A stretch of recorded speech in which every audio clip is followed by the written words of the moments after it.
All right, welcome into the On the Clock NFL Draft Show, part of the Toilets Titles Podcast Network. This is episode number 36. It's NFL draft discussion, week in, week out. College football season is up, it's rolling. We're recapping week 3. We're looking forward to week 4. With me, as always, my guy, Mr. Nino Brown, at Nino Brown _T2T, the mayor of college football. How we doing this week? I'm good. I think I might have to multitask today. Got a rival draft going on while we're doing our thing, but that's easy peasy. But I'm excited about this one because, as you can see at the bottom of the screen, my team's involved in this episode. Yeah, man. Yeah, this is going to be a lot of fun. I know your guy, and your team, and then probably the most buzzed team in all of college football. And you mentioned Rival. Rival is our sponsor. Join rival.com/title tribe. That'll get you into with our promo code to Rival, right? They got right now, they're done with season long. Like, we got 5 leagues to run that are free with $250 payouts, and we're running tonight. And after that, you're playing bingo. So just mess around with the site, get the app, check it out. You can deposit $200, and I believe they'll match up to $200. Correct. So they're taking care of you. So go check out rivalfantasy.com. Also check out toiletstitles.com. We got player profiles. We're churning out about 3 a week. You want to check those out because before you know it, maybe your team start, there's a few teams that are on the verge. Like the Chargers they could be 0-3. The Bengals could be 0-3. The Minnesota Vikings could be 0-3. 0-3 isn't the end of the world, but you're on the way. Yeah, it's not easy. It ain't the end of the world, but the clouds. Not far away from it. Yeah, the clouds are appearing. The volcano's starting to erupt. Things are starting to go wrong. It's time to grab your bags and get out of town. So before you know it, it's going to be NFL draft season for half the teams in the NFL. Cardinals fans are probably already here, so welcome. Yeah. Welcome. All right, let's recap week 3, some of the big performances. So I know your guy, Malik Neighbors, LSU, 6 foot, 200 pounds, 13 receptions, 239 yards, and a touchdown. And he was banged up, right? So tell me about that performance. They decided finally, LSU, to go vertical. Oh, let's use what we got in offense for weapons, and Malik Neighbors just was the alpha of the day. Right. Anything, whether it was up high, over the middle, down the sideline, he did it all. And as you can see, the numbers speak for itself. Over 200 yards receiving, 2 touchdowns. He was just the dude. Yeah, and I put him in the same mold as a guy like A.J. Brown, CeeDee Lamb. I and CeeDee had a 11 reception, $140. So 2 receivers, kind of similar play style. Want to get the ball in their hands. 239 yards and 2 touchdowns. Like that's, guys have a day, and then that have a day like 239 yards. That's like an offensive day. Some offenses in college football put up 200. The Army, some weeks where, 239 yards. A total. Yeah. So, but they ran for 100 yards in the first quarter. Army football did last week. Shout out Army, they're doing their thing. Yeah, man. That when I saw 100 yards in the first quarter, I think the time of possession was like 45 to 50, like something absurd. They dominated. It was cool, but they got Syracuse this week. It's going to be with homeboy, with Neighbors. He's just a little bit different in the size, like the build of him, but I've always got Justin Blackman vibes from him. Okay. You've said it before. You've said it. Yeah, like his physicality, the sideline presence that he plays at. You know what I mean? Like he'll go up and get the ball, and then like I said, the body structure. Like Blackman's more beefier, had a few more pounds on him, but like the way they play just really kind of sticks out to me. Right. Obviously, Blackman couldn't get it together upstairs, but you go back and you watch his college film, probably hands down, like.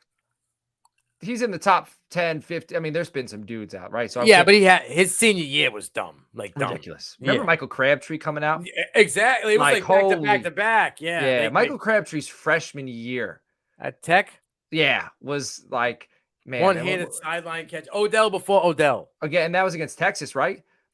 Dude, and that was with 3 seconds left. All right, we're hanging out and stuff. We're going down a rabbit hole here. All right. Torrey Horton, wide receiver, Colorado State, 6'2", 190. I thought Colorado State was going to get the break speed off of them.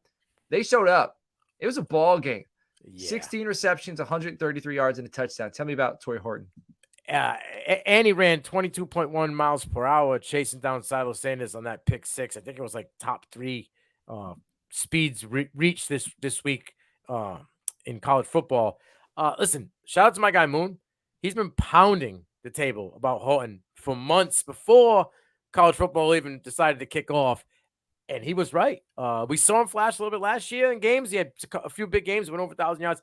I mean, he was just cutting him up in this game. Obviously, went to double overtime, so there was more opportunities. But you could just see the way he plays the game. You could see that he's shifty enough, gets separation on his own. You know what I mean? Like, he's a dude. I think he's a Senior Bowl guy. I think this guy you could see at the Senior Bowl as a prime candidate to springboard into the draft. Right. I love it. I think this next guy might be at the Senior Bowl as well. But I got a little treat for you. I know it's your game of the week, right? I know it's a work-in, so we got a guest who's a good buddy of yours who might be poking his head in soon. All right, so I'm just teasing it. A little treat. All right, Dejon Edwards, running back, Georgia, 5'9", 201 pounds, 20 carries, 118 yards, and a touchdown versus South Carolina. That's a strong performance. So what are your thoughts on Edwards? Is he gonna? You think he might rise around the time draft cycle starts to roll around? Yeah, he probably could, but he's got to stack performances, right? Like in this game, and again, I thought you would see more Edwards earlier in the season because they got a new QB. Beck seemed to be in this one for the first bigger game. Him and the offense were on. They didn't have confidence. It didn't seem like he was kind of like jittery in that first quarter. They relied heavily on the game. Edwards kind of took over. I like the style of play. He get small when necessary. He knows when to get compactful and pop. He's got a little bit of that jab step to him where he can get loose and get to the outside. He's not afraid to run between tackles. So I like him. I just need to see him stack more of these because this is a loaded class of you got like 2 that everybody knows about that's going to be the dudes. And then like just like the quarterbacks, it's a loaded class. Then like 3 to 12 is like who has the better year. Right. Well, we got another guy, Blake Corum. Talk about stacking performances. Every week he seems to be on this list. Michigan, 5'10", 213 pounds. I think 5'10" might be a little generous. I'm going to be interested to see what he comes in at the combine. 12 carries, 101 yards, 2 touchdowns. 12 carries, like, give me 3 a quarter. I'll top 100, 8.4 yards per carry, 2 touchdowns. That's having a day. Get it done. He's Bowling Green, but he's doing it every single week. It's Bowling Green, but if you look at it, McCarthy was terrible. He threw a couple picks in this game, so they were already stacking the box up front. The game was really close for the first half. I think it was like maybe 10-point game. Obviously, Michigan pulled away in the second half. But yeah, like Donovan Edwards, I was high on, and he has been poopy potatoes the first 3 weeks of the season. I don't understand what's going on. I don't know that was a dad like. Your kids just entered your brain with that comment. That's definitely something you're like. I feel like your boys would say. That's a dad joke right there. Yeah, potatoes. I think Corum. I was skeptical coming off the injury, but he doesn't even look like there was an injury. He's moving and grooving out there. So give me Corum, man. All right, then Jerza Newton, defensive tackle, Illinois, 6'2", 295 pounds, 7 pressures, 2 quarterback hits, 5 hurries, 2 batted balls against Penn State. Yeah, Penn State, they got a strong offensive line, and this guy was getting it done. I like what I saw. Back-to-back weeks, he stacked big performances. I wrote in my IDP thread with my guy, Romero. Listen, primetime players perform under the primetime lights. Yeah. And Newton, they call him Johnny Newton. He's a dog. He's a guy that I looked at that I was like, okay, he's not one of them. Illinois is in a bigger school. When you start looking at these, Big Ten schools, you think of other guys. He's right up there with top 5, I think, in his position. And they put out some dogs like they with like the last defensive side. Yeah. Oh my God, like Sidney Brown. I'm still waiting for him to get like unleashed. Right in Philadelphia. He will now. I think now with the injury to Maddox. Right, Maddox is out for a little bit. So yeah. But homeboy. He's a dope. He's a dude that's gonna be playing on Sundays, and he's showing you why every week now. Hell yeah! And then we got Malachi Corley, wide receiver, Western Kentucky, 5'11", 210, 8 receptions, 88 yards, and a touchdown, 11 yards per catch against the Ohio State University. Yeah, and Burke's been on his game, right? I've been off Denzel Burke, but I've been saying all year he seems to be plugged in. Right, you're giving him his credit where credit's due. Yeah, last year something was different. This year he's back to that freshman season. Corley's doing that but I want to say it's broken ribs or bruised ribs he suffered week 1, took week 2 off. But broken ribs are no fun. Yeah, and he's a dude, and it's like, listen, him and Austin Reed Well, I think top 3 combo in college football last year for offensive production. You're doing it against top 10 teams. So you shout him out. Like, he's not even 100%. He's out there doing his thing. He's a dude. I mean, he's a guy that I think could pull off like that Rashee Rice, middle of the pack, drafted instantaneously, be a performer. Love it. All right, this last one. Trevion Henderson, running back, Ohio State, 5'10", 212. Finally, appearing on this list. 13 carries, 88 yards, 2 touchdowns, 6.8 yards per carry, and a reception for 24 yards. I've been saying for a while, and KT's been kind of getting at me, like, come on, man. I'm like, listen, I got to see it. Like, I haven't seen an explosiveness. It doesn't have to be the numbers. I just want to see some of that explosiveness coming out of the hole. He flashed a little bit of that, right? In this game, you can see it just by the numbers alone. You're getting bigger runs, getting from between the tackles to be able to get there and get out to space. You look better.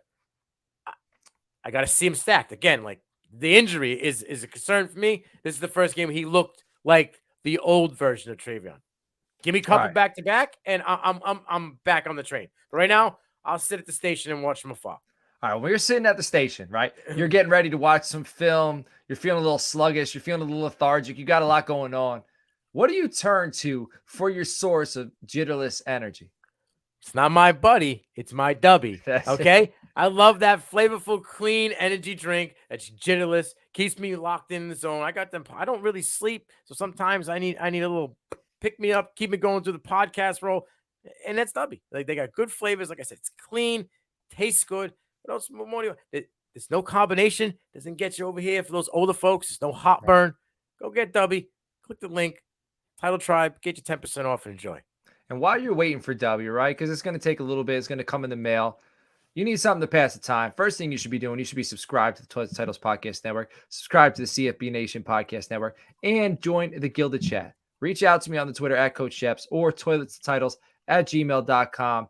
We'll get you in the Gilded Chat. We're talking NFL Draft, fantasy football, NFL, gambling, DFS, 24/7. There's over 240 people in there. And as I'm I'm in there throughout the day. I'm talking, but like I come back to like, luckily we got threads to kind of keep it organized, different things going on, but there's like 100 messages, 10 in this chat, 10 in that chat, nonstop. You belong in there. You're a football nut. You're tuned into the NFL draft already. You belong in the Title Tribe. So come on and join the Title Tribe. If you want to support the team, patreon.com/Toilets to Titles. We got 5 tiers. One of those tiers is for you. You can support the team. We got tonight on Toilets to Titles, which is every Tuesday night at 8 p.m. It's a regular fantasy football show. We awarded either Mike Evans, Deontay Johnson, DeAndre Hopkins, or Amari Cooper's signed card. All right, so the person who won is going to send me, hey, coach, this is the one of the 4 I want. I'm going to mail it to them. So we're Patreon. You hook us up. We're hooking you up. Nino, week 4, man. Game of the week. We've had this one scheduled. Yeah. Number 1. All right, we don't need to hold back. The number 1 guy on this list who has taken an incredible rise since arriving in Eugene, that's Bo Nix, who's draftcountdown.com. Shout out to Brian Brosarge. Shout out to Shane Hallam. Shout out to Miranda. They have him 15th overall. Mr. Bo Nix, the quarterback, Oregon Ducks. If you don't know by now, Bo's my guy. Okay. Bo was my guy last year, and Bo was the guy right there behind him. Will's moved on. But Bo's still performing at a high level. The Ducks are performing at a high level. But yet, if you were to look to the media right now, you would think that they would be the underdog at home, right? Because Everton's Colorado. Right. Colorado could do no wrong. Sweethearts. Yeah, and shout out to them. My guy KT said that they are the Dallas Cowboys of the 90s to college football right now. I love that. And it makes sense because they, good, bad, or ugly, Colorado is on every platform, and every media outlet. But that's, I think, what Lanning and Bo want. Like, they want to be the guys slept on, but you're coming into their house, right? And Bo is taking leaps and bounds. He's done Buzz Aldridge, he's stepping on the moon out there in Eugene. Like, they wrote him off in Auburn. Everything he did was wrong. He can't throw the ball downfield. He can't read defenses. He can't go to progressions. Well, my man seems to be doing that pretty well. And he's taken the mobility factor to a whole new level. I heard something about Jordan Travis that I loved because it kind of works with Bo when he got to Oregon. Jordan Travis last year on the run looked to run first. This year in his development, Jordan Travis on the run is looking to throw while on the run first. So always the throw is the first option. And that is how it's been with Bo since he's got to Eugene. When he was at Oregon, they tried to play a physical. I mean, was at Auburn, tried to play physical type of offense. That wasn't him, right? Didn't work. So we tried to just tuck the ball and go. In Eugene, he rolls out his first options. Where's my guys? And we try to keep the play alive. And then he uses his legs, and he's damn good at it. I don't understand why everybody hates on him. I know he's a little older, right? He's going to be 23, I think it is. But he has all the tools. And I'm telling you, after this game, a lot of people that don't know Bo are going to be very familiar with Bodacious. Bo knows. I don't know if you mentioned it. Last year, he set the single season record for completion percentage for the University of Oregon. 71.9. Yeah. Like, that's pretty damn good. 40 total touchdowns. 85.1 PFF passing grade is the 5th best among draft eligible quarterbacks in 2023. Yeah. So you partner that with his ability to move. That's pretty damn good. I'm excited to see him against Colorado. This is going to be the big stage, and he's got a pretty phenomenal wide receiver. Speaking of big guys, 6'3", 187 pounds, Troy Franklin, wide receiver. He's draft countdowns, 21st overall player. As a sophomore, he was all Pac-12 second team last year. This year so far, 25 targets, 17 receptions, 292 yards, 7.2 yards per reception, 3 touchdowns. His 145 yards after catch is 14th best in the nation. And there's 3 players ahead of him who've played in 4 games. Dude's only played in 3. So really, he's probably top 11, right? So what are your thoughts on Troy Franklin? I love Troy Franklin. I like to see a little more physicality to his game. But I'm excited. Oh, boy. Bring him in. Not just for Troy Franklin. It is because my man is Alan. There he is. Mr. Gentlemen. Froton. We're back, baby. Sorry about that. Damn. How we doing? Doing all right, folks. How are we all doing, huh? How are my boys? I'm over here in Rhode Island right now, Nino. What? Are we going to be hanging out? Yeah, what's the deal? I had a feeling you were home. He says, I think it's in California. I said, I have a feeling he's back home. I had a spidey feeling. Oh, yeah, I'm back home having computer troubles out here at the cottage, as you can see, of course. It looks beautiful. Are you having pizza in Rhode Island? Actually, I'm not a real pizza guy. Really? Believe it or not. He's a California guy. Carbs. There's carbs in pizza. Right. Can't keep that physique. All right, kids. Carbs and pizza, stay away. I just know Rhode Island, man. I watch Barstool. Seems like there's a lot of good pizza spots around there. Yeah. Oh, I'm sure. Absolutely. Well, compared to where I'm at in the West Coast, there's no good pizza. So right. I'll grab a slice when I'm out. I have grabbed a couple slices on Sunday for football. I had a couple slices, so I can't say that I had none. That would be disingenuous. It's good to see you, buddy. I'm glad you're back on. We're talking Colorado, Oregon. Talk to me. Oh yeah, it's on, isn't it? Hell yeah! It's on. This is so exciting. I mean, again, this is what we love about college football is, we try to figure out how everything's going to go in the preseason, and then all of a sudden everything starts and just throws, just everything gets tossed up in the air and the upsets and everything. It's just a wonderful thing. You never know what's going to happen. I love college football, but yeah, this game, of course. I mean, this is the litmus test for Dion. Yeah. This is it. Okay, we had the first 3 games, and hey, look, TCU, no doubt about that. Was ranked, went to the college football, obviously the final last year, and Nebraska revamped under Rule, more run heavy approach than they were under Scott Frost, and by extension, offensive coordinators, that he has there. So.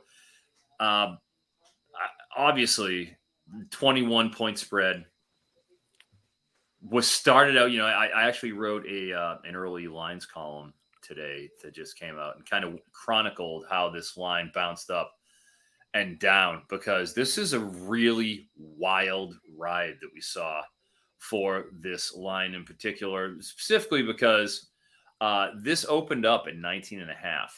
Right back on the 7th of September, right after Colorado beat TCU.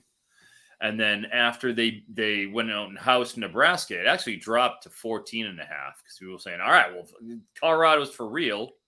Here it comes. We're going to give it. And then obviously we see the double overtime, thriller that hopefully people on the East Coast like us were awake to watch. And it spiked up to 17 that night before the next day it just took flight right back up it went past the original 19.5 from 14.5 up to 21.5. 21, it's flirting around the 3 touchdown mark. I'll tell you, I know that Oregon is going to score on Colorado. Colorado's not going to score. They're just not going to stop them. There's too many holes that they really have to fill in just a year one of a down to the studs rebuild. Plus, their best player and one of the best players in the country, Travis Hunter, being already confirmed out for 3 weeks. I mean, we're going to see points. I'm not worried about that at all. This 70.5 total, I think, is going to be challenged. But it's just a matter of, how much can Colorado score against a more elevated caliber of defense that when they figure out there's not going to be a lot of running, they're not going to crack 100 rushing yards. Nope. Most likely. So when they figure out, all right, this is a one-dimensional attack that is stretching them out vertically, how do they handle that against upper echelon recruiting, upper echelon programs? So that's what I'm most interested to see. I'm leaning. I want if it goes over the 21.5, give me that hook. I'm on Colorado. I want that 21.5 though. Give me that. Give it to me. I think they can score enough. They won't. They will fight. You're going to see Deion throwing till the very end. It's his kid. He's going to leave him in forever. Yeah. So, I agree with you there, but my thing is the speed. They have so little depth at Colorado that the speed of Oregon on both sides of the ball, especially up front in the trenches, I just think that they're going to be gassed. And if Oregon goes up 21-7, 24-7 early, watch out. What does Shedeur Sanders have to do in this game? So draft countdown, again, they have him as their 166th overall player. Okay. So hell, go. Jeez. Yeah, so that just hasn't been updated. That's all. Right. So that's probably that right there. I can't do the math. That's like a 5th round, fifth round selection. Deion already said today that's that an old list. Not going. He's not allowing either of his kids to go this year. They're not ready. He's not allowing it. Yeah. Interesting. He says they're not. They're both not ready for the next step. Okay. So I think with that, there's a good chance Deion takes his step to the NFL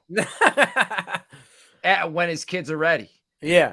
But what do you think Shedeur Sanders needs to show this week to prove like he's here, he could play, he belongs in the conversation with the top quarterbacks? Mistake-free football? I would have to see him go toe-to-toe with Bo and not make mistakes. I'd also have to see a little mobility. I mean, I know a lot of his negative rushing yards because of sacks, but they need a run game. Whether it comes from him, it comes from Edwards, it comes from Austin McCaskill, somebody. They need a run game. If he has to be the catalyst to that, then so be it. But I'm not afraid of him taking hits. He's taken hits all 3 weeks, stood in the pocket, got smoked, and delivered dimes. So I believe in Sanders. Like I said, he's going to see a different physical, fast defense that he hasn't seen yet. Yeah, for me, what do I want to see? I want to see him handle pressure better because he's got a 28% pressure to sack rate right now. His 15 sacks is, I want to say, in the top 3 in the country. Yeah. I believe in terms of total sacks, how you are going to be judged as a quarterback going to the next level is going to be how you handle somebody coming right up in your grill and can you stand and deliver? So that's something that I want to see because don't be mistaken. He's not a dual threat. Like he wants to sit back. He's a lot more Stroud than he is Anthony Richardson. He wants to stand back there and distribute. He's a distributor. He has the point guard mentality. So yeah. You know, with that comes pocket awareness, and I want to see a little more of that. Did seem to kind of lose his composure and lose, you know, a little bit of mechanics when he does break. But dude, he also made some great throws when he broke the pocket. I can't complain about him much, but that's what I'll be looking for to see how he handles somebody like Dorless coming up in his grill and see how that goes. Yeah. Brandon Dorless, player we haven't mentioned, 6'3", 290 pounds, senior. He's another guy we'll probably see at the Senior Bowl. 2022 as a junior, he was all Pac-12 second team. Through the first 3 games of the season, his 74 overall run defense grade is 18th best among draft eligible edge defenders. He's a dude. One of the top defensive players in this class. So this one is going to be a lot of fun to watch. Oregon versus Colorado. It's a treat. 4 weeks into the season. I love watching games like this. And it's at 3 p.m. So shout out to the East Coast guys like us who get to watch this game at a normal time and don't have to stay up till 2 p.m. or 2 a.m. in the morning. But if you do, W energy. and listen, talk about Dorless. Dorless single-handedly gave the Ducks the win against Texas Tech. Like that last drive that led to the pick 6, he legitimately manhandled the line, got back there, manhandled the QB, tipped the ball, pick 6. It's over. Like I think Shador might be seeing Dorless in his nightmares right now. Yeah, I don't blame him. I don't blame him because he's gonna have some trouble with Dorless this week. Eric, I see you got a few matchups you're looking forward to outside of Oregon versus Colorado. All right, you got some players you're looking forward to seeing match up in Week 4. So let's talk about it. Yeah, absolutely. I actually have the good fortune of being able to be on location at 2 games this week. Ooh. As part of my duties for NBC Sports. I will be attending first on Friday night, Wisconsin, Luke Fickell against Ryan Walters, Purdue, in Purdue in West Lafayette, in which will be the Big Ten opener for each of these 2 first-year coaches. So that's obviously a pretty exciting thing. I'll be down there on the field reporting for you to the Toils to Titles faithful, of course, all you guys. But I'm interested in seeing Braylon Allen in that game. And I think we all know why. Gosh, this 2024 running back class, much maligned this season. My gosh, it's just what we talked about. We think we know everything. Okay, yeah, no, we have this group, and here's the relative Devi ranks or so. We think we're on here. Yeah, great. Then you know, oh, he's 240 pounds. You're hearing all these great things about Brandon Allen coming in the year. Here we are. And Ches Malusi is basically taking over the lion's share of carries. Yeah. Oh, yeah. Just like everybody predicted. Yeah. No problem. You're seeing him catch more passes. That's a bonus of the Phil Longo offense. We're getting to see him more in space, which is, of course, something that you want to see for somebody with 240 pounds. How are their feet? And, you know, how do they reset after, you know, getting their eyes downfield and making the reception and dodging tackles. So we get to see a little bit of that. But, man, it's just that the division of labor has not been in his favor, and that's got to hurt his projected draft stock. Somebody that we were hoping maybe gets into the round 2 rarefied air. But, man, he might not even be in day 2 anymore. Yeah. These bigger backs, these guys in the 240s, him and Rocket Sanders seem to be not living up to the hype this year. It's wild. Yeah, right. I mean, what can you do about Sanders? He's hurt, and you know, truth be told, I like big backs, and I cannot lie. I want to go 215 plus, you know, on the guys I'm targeting at the next level, because statistically they're going to be able to handle the pounding just better than a guy who's 205, 210. So Benson bulked up this offseason, man. He's ready. That's right, baby. He's ready for the workload. It's too bad. It's too bad to see Sanders hurt, Rocket, but we'll see when he comes back, hopefully. Nino, you got a quarterback you're looking forward to seeing this week. Tell me about him. I got 2 quarterbacks, actually, but this guy's had it's kind of found like a resurgence, almost like a Bo Nix resurgence in a new atmosphere. That'd be Emory Jones, quarterback for Cincinnati. They're 2-1. I'm not a Scott Satterfield guy, but I like what they're doing over there. They're 2-1. They're going against number 16 Oklahoma, who's 3-0. It's a big Big 12 matchup. He's a mobile QB who kind of never really took off at Florida. He had that 1 year for like 2,700 yards. I think he had like 28 total touchdowns, like 800 yards on the ground. But this year he's throwing the rock around. Right, he looks good. He's 55, 83, 66% completion, which is his highest in his career, his collegiate career so far. 735 yards, 7 touchdowns, only 3 picks. He's got 142 rush yards with 3 touchdowns. I think we have seen a new Emory Jones, and he's looking good. And him and Henderson seem to have found a connection, the old Florida boys. So I want to see him perform in this game because this is a litmus test. We talked about that with Colorado. I feel like this is a litmus test. Is Cincinnati real on the Scotty Satterfield? Is Emory Jones legitimate, or is he a one-trick pony? So I want to see what he can do. Like this is a big one for him. Excellent. Yeah, and I got one of my big matchups for the weeks. I'm looking for Nate Wiggins, the cornerback from Clemson. Talk about a test. Like, we were talking off air about Christian Gonzalez, New England, right? Look at his first 2 weeks. He gets to go against A.J. Brown, Jalen Waddle, Tyreek Hill, Devontae Smith. Nate Wiggins this week, he's going up against Johnny Wilson. He's going up against Keon Coleman. And I'm ready to see this guy fight. 6'2", 185 pounds. So if we're going to talk about size for size, he ain't big as Johnny Wilson, but if anybody's going to go out there and get it done with his length and the way he uses his length, the way he uses his frame, I'm excited about it. And he's coming off of his best performance. He only gave up 1 reception. It was against FAU. All right. So it's, but 1 reception for 1 yard.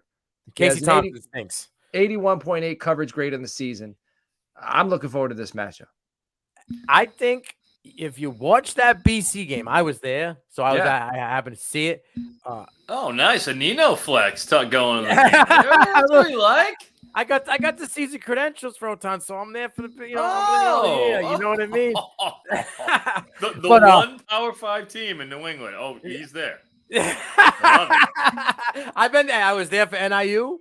You know what I mean. So I've been there for the smaller ones. I'm there for the big ones. But Elijah Jones, he locked up these wide receivers last week. The DB for Boston College, he's 6'1", 205, and he was, when targeted on both of those guys, he was 1 for 5. He let up 1 catch on 5 targets. So I think if you watch the tape, I think Boston College showed you a little something. You might be able to see what Wiggins and Clemson can do in their matchup.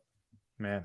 And then I got one more corner, Max Melton for Rutgers, going against Michigan, 6'1", 190. He's targeted 18 times in the season, only let up 9 receptions for 109 yards. Roman Wilson, he's emerging for the Wolverines. I'm excited to see him match up. Roman Wilson 3 times in 2020. They played 3 games. Each of those 3 games, he was co-offensive player of the week. So that says something. So Max Melton going against Roman Wilson. Now, Eric, I know you got one more matchup you're looking forward to, and it's 2 big bodies. Yeah, and let me just echo something you said there. Max Melton and writ large, the entire Rutgers defense, dude, Schiano, the influence is taking hold now. Oh, yeah. His guys are in place. That specifically, obviously you got Melton on the other side, but their run defense and their entire front 4 is back. And pretty much that defensive front is no joke. Good luck running on Rutgers this year if you're not a offensive lines the caliber of Michigan. Obviously, you got Joe Moore Award winning back-to-back offensive line for Michigan. So they're going to come in and be able to control the line of scrimmage. But man, I'm bullish on Rutgers in general because of their defense. Wimsatt coming in like an actual real prospect coming in to run the show. Even though he's young, he's going to make mistakes, but he still has dynamicism to him, which is something that offense has lacked. Kyle Monnon guy, I'm here. I'm here for Rutgers. For the man, Rutgers is about an hour and a half from me. So probably about 4 hours from you guys. Yeah. So we might be able to make a trip one day. We might all have to, is that the midway point? I don't know. That's even further south from me. I think probably be closer for me to come up to you guys and all of us to go down to Rutgers. I'm thinking about a Rutgers game, and I think I could get credentials for us too for something like that if it's Let me Rutgers contest. So if that's something down. We can do, I need a cameraman, guys. What am I gonna do? I can't just shoot myself. I need a cameraman. It just so happens we have a 2-piece camera. That's what I'm talking about. It's very sophisticated you need 2 guys stuff for it. Yeah, exactly. Big lens. Got that big lens. It's dangerous too. There's a wire. Somebody's got to watch the wire, make sure nobody trips. That type of thing. Oh yeah. Great call. Yeah. Great call. I'm glad you reminded me of that, and I'll be sure to make sure that that's included in the credentials. But the second leg of my Indiana weekend that I have coming up is Ohio State at Notre Dame, which I will also be on the field for that. That is an NBC broadcast, so I got a little stroke for that one. And I will be on the field, and I will be watching Joe Alt, left tackle for Notre Dame, facing off against JT Tuiomolao. Tuiomolao. I know. Moloao. Yeah. Okay. Tuiomolao. There it is. That sounded right. You got it. Tuiomolao. And I'm pretty good with names. He's a tough one. But those two going at it, I am ready. I'm here for all the action. I can't wait. I'll be standing, judging these guys, sizing them up in person, which is one of the great things about the combines, getting to look at these guys and getting to see how they size up against other gigantic human beings. And you got two of the best here coming in with Ohio State, Notre Dame, game of the weekend. And this weekend, gosh, after week 3, they really loaded up week 4 for us after giving us our medicine, making us take our medicine in week 3 with no top 25 matchups. Like they came hot with week 4. So, I mean, there's really no wrong answer. Any game that you're watching or going to this weekend, it seems like is a damn good game. So on to conference play. Man, and between like Notre Dame, like I feel like at least for me in the past like decade, they've always been good, but like when they played in a big time game, I never expected them to show up and compete. But this year against Ohio State, I think Notre Dame's ranked 9th. Ohio State's ranked 6th, but the quarterback play in Ohio State makes me think Notre Dame's got a shot. That's my guy. Sammy Hopman is my other guy. Let's go. Hell yeah, roll. I want to see. All right, you got 13 TDs, you got 1,100 yards. You're looking like the man, but you've done it against cupcake competition. And now at home, you get the big dog, Ohio State. You get Denzel Burke in that secondary, right? You get these guys. You get Tommy Eschenberg up at the linebacker. You get these dudes coming at you. Can you withstand the heat? Can you sit in that pocket, take them big hits? Like, I know you've gone against ACC competition for your 6 years, 5 years that you've been in college football, right? But this is again, the key word in this episode seems to be the litmus test. This is this year's litmus test for Sammy Hopman. If he comes out, it doesn't have to win, but if he comes out looking good, maybe minimal errors, and has them in a chance to win this game, Sammy Hopman's going to be in that Heisman talk right down to the very last game. I love it. Deservedly so, dude. I mean, he's the all-time leading Wake Forest passer already. I mean, you want experience and haven't been there. I mean, nobody's been there and done that more in all of college football than Sam Hartman right now. Nobody. He's around in 2018, pre-Jamie Newton.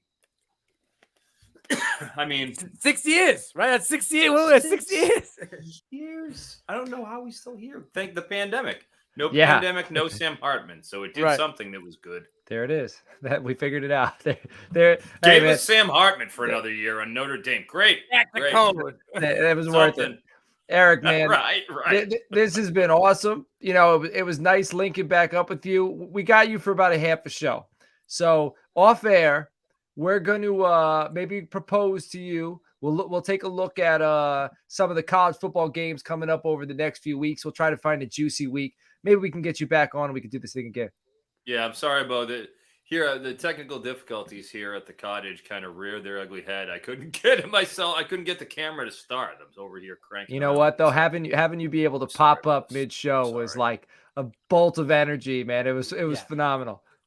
Well, I'm here. You can absolutely have me anytime you want for a full show of nonstop action. So my apologies, gentlemen. I appreciate you guys. I hope to see Nino soon. Frankly, soon. It won't be the next couple of weeks, but I think in October mid-October. I think is when we could get together for a college football weekend. That'd be nice. Get together for Saturday, Nino. Play some props. Some props, bro. I'm gonna be. You want to come sit in the booth? You want to come sit in the booth with me? We could go to BC if they got a home game. I'll bring you up there. Oh, you got booth access up there, buddy? I'm in the booth. Yeah, I'm in the booth the whole game. Come on. Oh my gosh! Wow. Well, I guess I'll have to go and apply for credentials. I'll have to get on the horn to the. I just put your name on the list, my guy. You guys get together at BC. Nino will get you on the list. That's all. It's all. Yeah, dude. He's Nino. The head coach knows Nino. The head coach loves Nino. Yeah. The players love Nino. Like Halfley's my dude, man. Me and Halfley, we have good spirits. Army plays Navy at Gillette Stadium. I got credentials for Army, so I'm covered. So I'll be up there too. So no, really? Oh, yeah. Well, there we go. That's our game.